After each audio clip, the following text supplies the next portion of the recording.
Heading क्या है? सरल सूक्ष्मदर्शी की आवर्धन क्षमता। सरल सूक्ष्मदर्शी की आवर्धन क्षमता। उस जैसा नहीं किया है लाइट, ठीक है। चलिए, हम लोग कल सूत्र पढ़े थे आवर्धन क्षमता के लिए। तो आवर्धन क्षमता के लिए सूत्र पढ़ा गया था, आवर्धन क्षमता m = अंतिम प्रतिबिंब, हाँ अंतिम प्रतिबिंब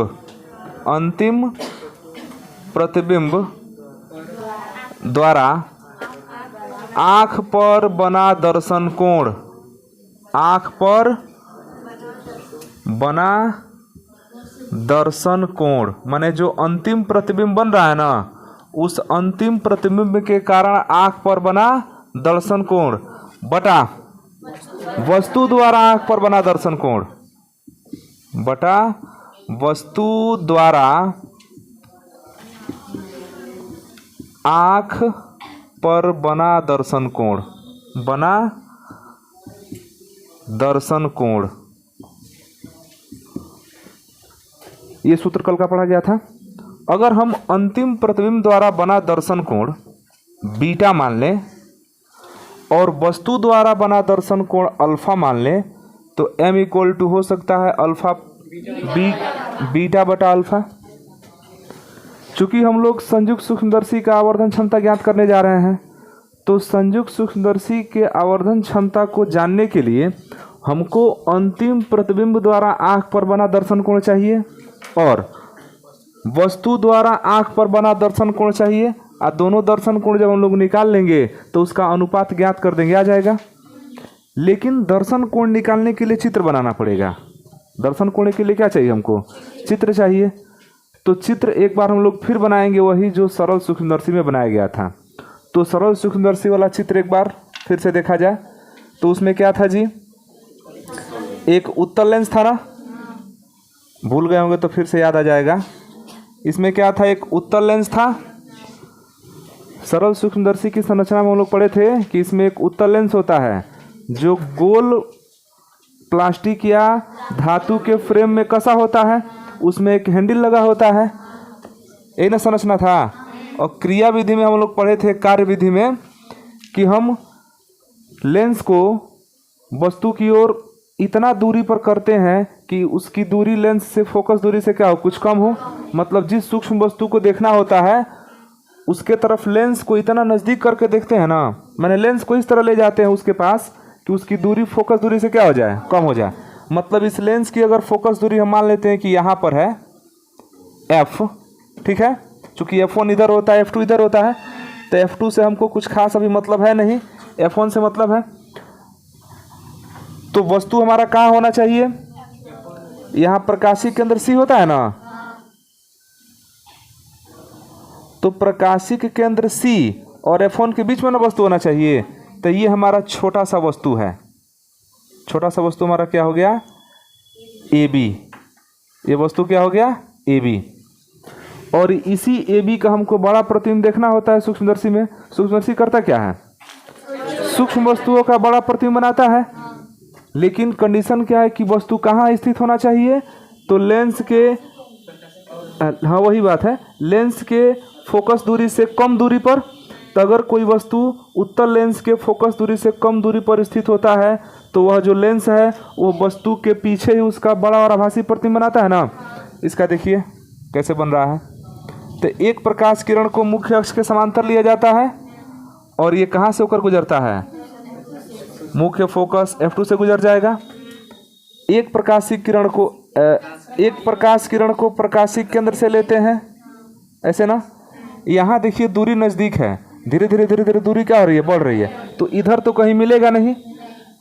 अब ये थोड़ा सा इसको पीछे बढ़ाते हैं। तिरछा देखना, तिरछा तुम लोग स्केल रख के सीधा मिलाना, और हमारा भले तिरछा हो जाए, तुम लोग का सीधा होना चाहिए। तो एक सीधा चल गया, अब ये भी सीधा जाएगा। तो आगे जहाँ पर ही जाके मिलेगा यहीं पर प्रतिबिंब बनेगा। अंतिम प्रतिबिंब यही है A' B'। तो इसमें तो कोई समस्या है नहीं। तो इस छोटी वस्तु का बड़ा प्रतिबिंब बना दिया। अब चूंकि इसी लेंस के तरफ हम लोग आंख करके देख रहे हैं, इसलिए इसकी फोकस दूरी को F1 न करके मुख्य फोकस को FE से दिखा देते हैं, और जो फोकस दूरी है ना उसको हम दिखाते हैं FE से। अब FE ना दिखाई तो केवल F भी कर सकते हैं और FE भी कर सकते हैं। E हम क्यों लिखते हैं? क्योंकि ये इधर ना आँख करके देखेंगे तो हमारा जो लेंस है वो बिल्कुल आँख के क्या रहेगा, करीब रहेगा, आँख के तरफ रहेगा, तो FE कर सकते हैं। और नहीं तो सीधे सीधे जैसे पहले समझते थे F1 और फोकस दूरी को F, वैसे समझिए। ठीक है। वस्तु की दूरी किससे दिखाया जाता था? U से। वस्तु की दूरी किससे दिखाते थे? U से दिखाते थे। तो ये हमारा वस्तु की दूरी क्या है? U है।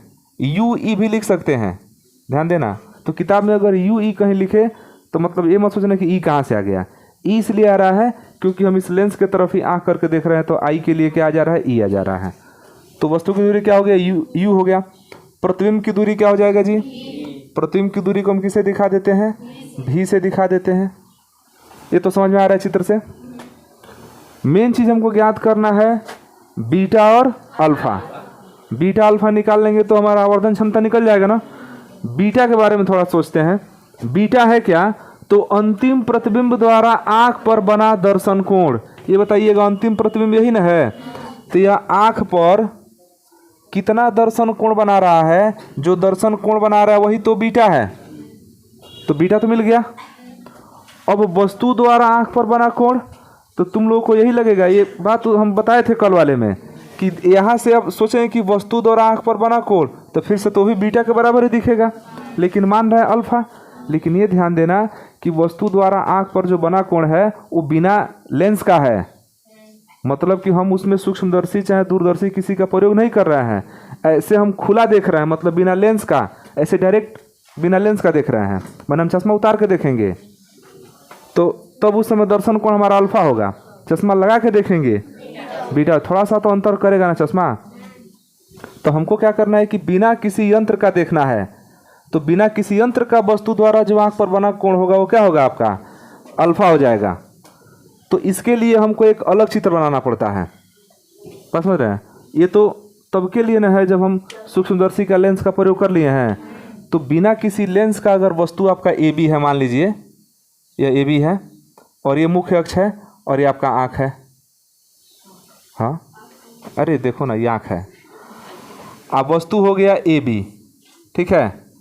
अब ये एक प्रकाश किरण इसके आधार से ले लेते हैं, एक इसके सिर से ले लेंगे। अब जो यहाँ पर बना कोण होगा वो क्या होगा? अल्फा।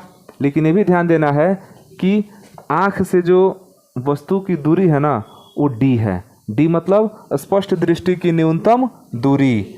मतलब कि ये बताइए, वस्तु जब दिखेगा तभी तो उसका हम कुछ कर पाएंगे जी।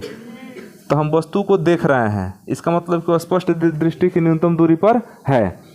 मतलब कि यहाँ से कह सकते हैं कि D पर। वस्तु कहाँ रखा गया है? D पर। और वस्तु की जो हमारा ऊंचाई है, लंबाई है, वो क्या है? AB है। कुछ समझ में आ रहा है कि नहीं आ रहा है? तो अल्फा हम लोग यहाँ से ज्ञात करेंगे। बिना किसी उपकरण के द्वारा जो दर्शन कोण बनेगा हमारा अल्फा होगा, और सूक्ष्मदर्शी के द्वारा जो दर्शन कोण बनेगा वो कौन होगा? बीटा होगा। कल जो लिखाया गया था उसमें देखना कि एक बार बिना यंत्र का लिखाया गया होगा, एक बार यंत्र की सहायता से। तो यंत्र की सहायता से जो देख रहे हैं ना वो अंतिम प्रतिबिंब है। आप बिना यंत्र की सहायता से देख रहे हैं, हमारा सीधा क्या है? वस्तु है। तो पहले हमको क्या चाहिए जी? बीटा चाहिए। चूंकि ये दर्शन कोण जो है बहुत बड़ा नहीं होता है, माने वस्तु को बड़ा देखना है तो दर्शन कोण को तो बड़ा करके लेंस दिखाएगा ही दिखाएगा, लेकिन इतना भी बड़ा नहीं करता है, फिर भी क्या रहता है? छोटा ही रहता है। लेकिन पहले से क्या कर देता है? बड़ा कर देता है। तो जब बीटा और अल्फा छोटे छोटे होते हैं, तो हम लोग जब गोलीय पृष्ठ द्वारा अपवर्तन पढ़ रहे थे तो वहाँ हम लोगों ने बीटा के बदले में tan बीटा पढ़ा था, याद है? और अल्फा के बदले में tan अल्फा। इसका मतलब ये हुआ कि हम m का फार्मूला जो है लगा सकते हैं tan बीटा बटे tan अल्फा। जब अल्फा और बीटा छोटे छोटे होते हैं तो हम बीटा के बदले में tan बीटा, अल्फा के बदले में tan अल्फा लगाते हैं, और ये हम लोग कर चुके हैं। इस लेंस का काम क्या है? छोटी वस्तु का बड़ा प्रतिबिंब बनाना। और छोटी वस्तु का बड़ा प्रतिबिंब कब बनेगा? वो दर्शन कोण को क्या कर देगा? बड़ा कर देगा। जैसे दर्शन कोण को बढ़ाएगा वस्तु हमको बड़ा दिखाई देने लगेगा। तो हमारा मेन काम यहाँ पर है बीटा और अल्फा का मान ज्ञात करना। तो हम बीटा के बदले में tan बीटा लिख सकते हैं और अल्फा के बदले में tan अल्फा। इसका मतलब मूल रूप से हमको tan बीटा चाहिए पहले। तो tan बीटा हम चित्र की सहायता से निकालेंगे। चित्र के अनुसार बताइए बीटा निकालने के लिए हम किस त्रिभुज का प्रयोग करें? देखिए ए डैश बी डैश सी, हम बड़े वाले त्रिभुज का भी प्रयोग कर सकते हैं क्योंकि उसमें तो बीटा है। छोटे वाले का भी तो कर सकते हैं, छोटे वाले में बीटा है। तो हम छोटे वाले का ही कर रहे हैं, ए बी सी, मैंने कोई जरूरी नहीं कि छोटे वाले करेंगे, बड़े वाले का उपयोग आप कर सकते हैं। तो चित्र के अनुसार त्रिभुज ए बी सी में tan बीटा tan का सूत्र होता है लंब बटे आधार। तो लंब क्या है? A B. वो तो हमको पता नहीं कितना वस्तु की लंबाई है, और आधार के बदले में बी सी है ना, तो बी सी के बदले में यू लिख दे रहे हैं। और ये इक्वेशन नंबर 1 हो गया क्योंकि tan बीटा तो मिल गया ना। अब चाहिए tan अल्फा। tan अल्फा इसी तरह से निकालेंगे क्योंकि जब हम वस्तु को पहले देख रहे हैं तो बिना लेंस का देख रहे हैं।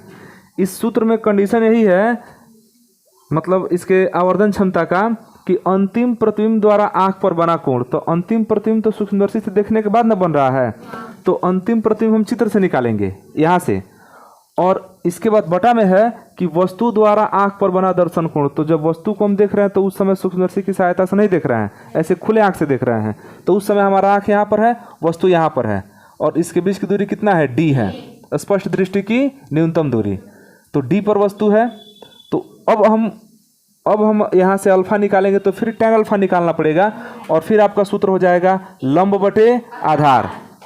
तो पुनः tan अल्फा इक्वल टू लंब बटे आधार। आधार मतलब क्या हो गया? d।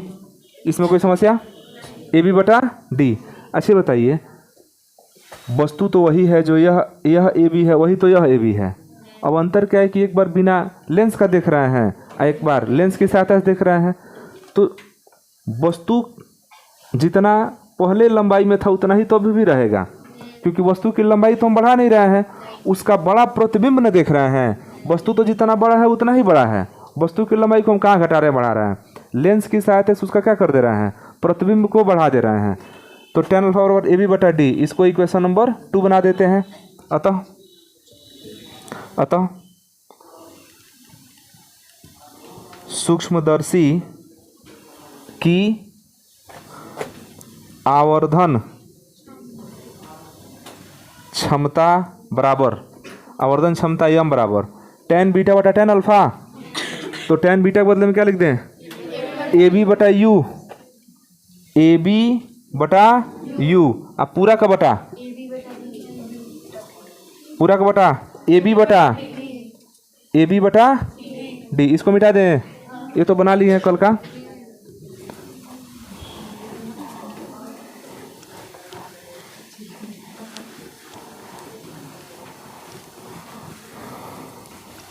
बात चालू हो गया इतने में।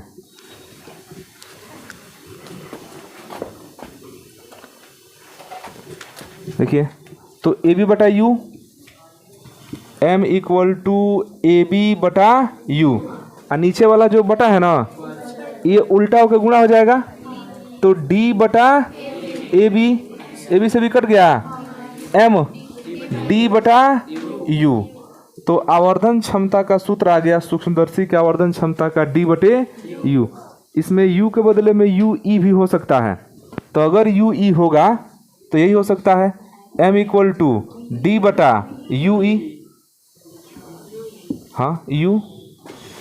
इस लेंस के लिए वस्तु की दूरी को हम यू ई से भी दिखा सकते हैं। न मन करे तो दिखाओ, मन कर मत दिखाओ। हम इसलिए बता दे रहे हैं कि हो सकता है कुमार मित्तल से पढ़ रहे हो तो उसमें हो सकता है कि उस तरह से दिया हुआ हो। तो d बटा यू या d बटा यू ई, ये आवर्धन का सूत्र हो गया। अब इसमें 2-3 चीज़ें ध्यान देनी होती है कि कभी कभी ऐसा होता है कि जो अंतिम प्रतिबिंब है ना, अंतिम प्रतिबिंब वो स्पष्ट दृष्टि की न्यूनतम दूरी पर बनता है, मतलब कि जो भी है वो d के बराबर हो जाता है।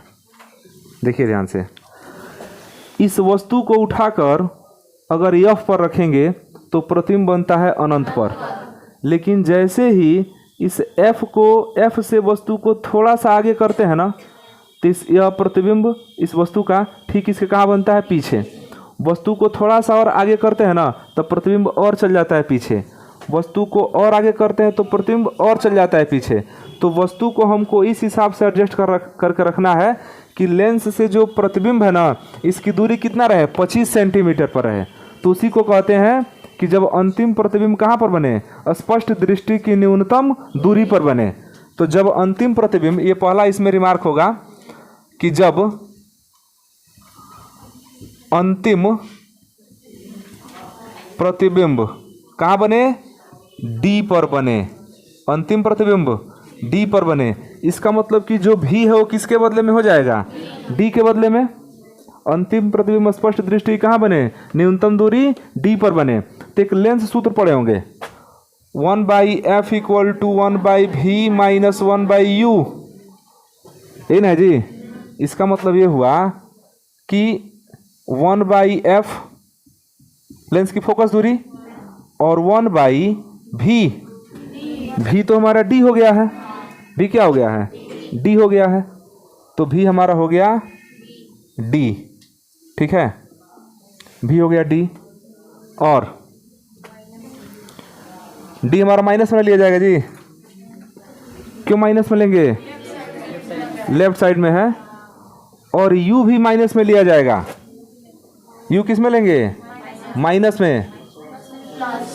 तो या u में कोई बदलाव नहीं किया जाए, u जहाँ है वहाँ रहने दीजिए, ये ना हुआ, ठीक है। u में कोई बदलाव नहीं करेंगे, दूरी हम नहीं रख रहे हैं।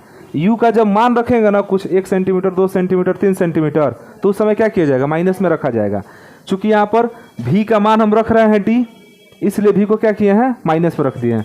और फोकस दूरी ये भी तो माइनस में होगा, फोकस दूरी भी तो हम लेफ्ट वाला ही ले रहे हैं, तो ये भी किस में हो जाएगा, माइनस में। तो अगर ये माइनस में हुआ तो देखिएगा ये भी माइनस में हो जाएगा, इसमें का दोनों माइनस बाहर हो जाएगा। तो -1/f equal to -1/d plus 1/u, minus से माइनस कैंसिल। अच्छा 1/d को ना बुला लीजिए इधर, तो 1/f minus 1/d, 1/f minus 1/d, ताकि माइनस रखा जाए। संचित रहो। अच्छा f का मान भी हम कहाँ रख रहे हैं जी, f का मान हम रख रहे हैं क्या, f का मान तो नहीं रखा जा रहा है। तो f का मान जब नहीं रखा जा रहा है, मान किसका रख रहे हैं, केवल v का ही रखा जा रहा है। तो जिसका मान रख रहे हैं उसी को चिन्ह के साथ रखे, जो नहीं रखा जा रहा उसको छोड़ दिया जाए। तो 1/f और जो माइनस में 1/d देख रहा है ना, वो इधर आ जाएगा तो क्या हो जाएगा, प्लस में 1/d I equal to minus का 1/u, माइनस का 1/u।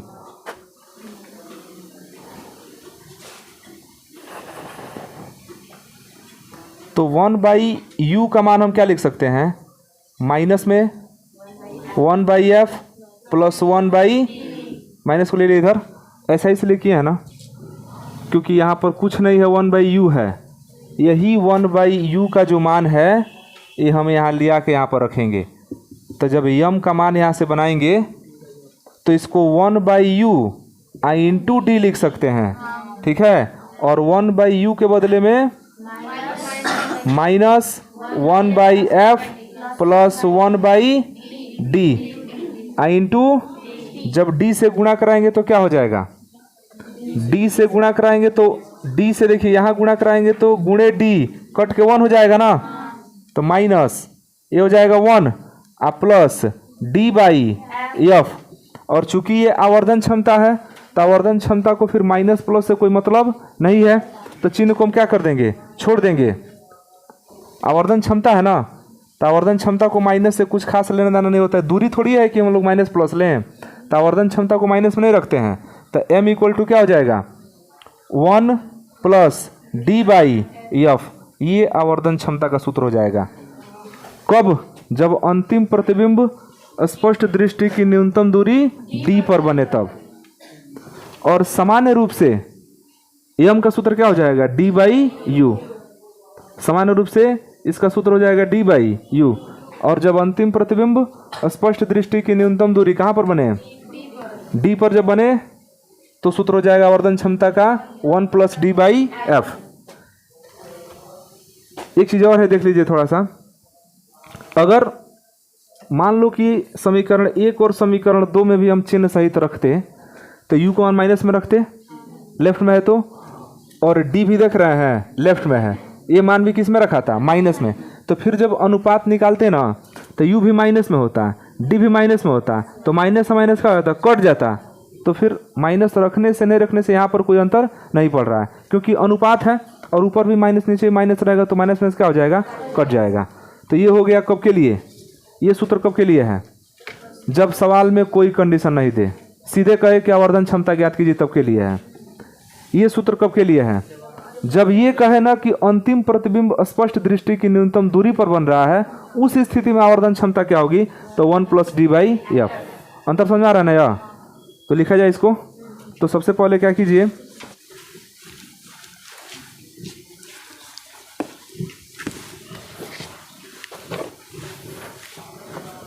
देखिए दूसरा इसमें है कि यदि अंतिम प्रतिबिंब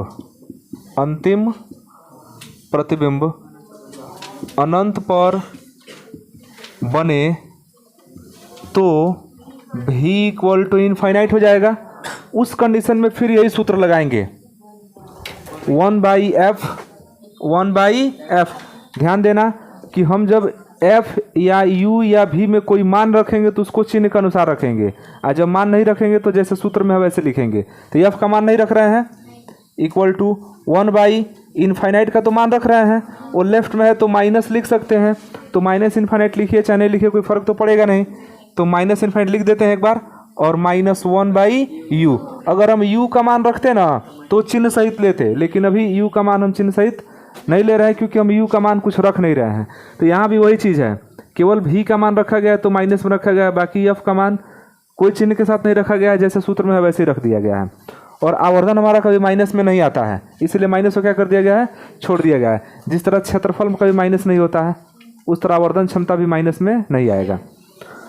तो देखिए, तो ये तो खत्म हो गया, 1/इनफाइनाइट क्या हो गया, समाप्त हो गया। तो 1/f इक्वल टू हो गया -1/u, या 1/u इक्वल टू -1/f कह सकते हैं। 1/u equal to -1/f। तो वास्तव में ये u क्या है, दूरी है, f भी क्या है, दूरी है, मान रखिए। अतः आवर्धन क्षमता m इक्वल टू, फिर से d/u, वही फार्मूला d/u। इसको हम ऐसे लिख सकते हैं d इंटू 1/u, नहीं जी, तो m equal to d, 1/u का -1/f, तो m इक्वल टू आ गया d/f। माइनस में और माइनस हम छोड़ देंगे तो d/f। मतलब कि ये भी आवर्धन का सूत्र है, लेकिन ये कब के लिए है, जब अंतिम प्रतिबिंब अनंत पर बने। तो सवाल जब देगा ना तो बड़ी स्पष्ट कह देगा। अगर कुछ भी नहीं कह रहा है तो ये मेन फार्मूला लगेगा, ठीक है। अगर ये कहे कि अंतिम प्रतिबिंब स्पष्ट दृष्टि की न्यूनतम दूरी पर बनता है, तो ये वाला फार्मूला लगेगा m equal to 1 plus d/f, ये वाला होगा। और अगर ये कहे कि अंतिम प्रतिबिंब अनंत पर बनता है, m इक्वल टू d/f। समझ आ रहा है ना। 3 सूत्र है, तो जिस हिसाब से सवाल में देगा उस हिसाब से सूत्र लगाएंगे। और तीनों का तीनों क्या है, आवर्धन क्षमता का सूत्र है। और आवर्धन क्षमता का कोई मात्रक होगा, नहीं होगा, ये मात्रकहीन राशि है। कोई बीमा इसका बीमा भी नहीं होगा। जब मात्रक नहीं होगा तो बीमा भी नहीं होगा। तो इसको देख के लिख लीजिए और आगे कल पढ़ा जाएगा। कल अब हम लोग उसको पढ़ेंगे संयुक्त सूक्ष्मदर्शी।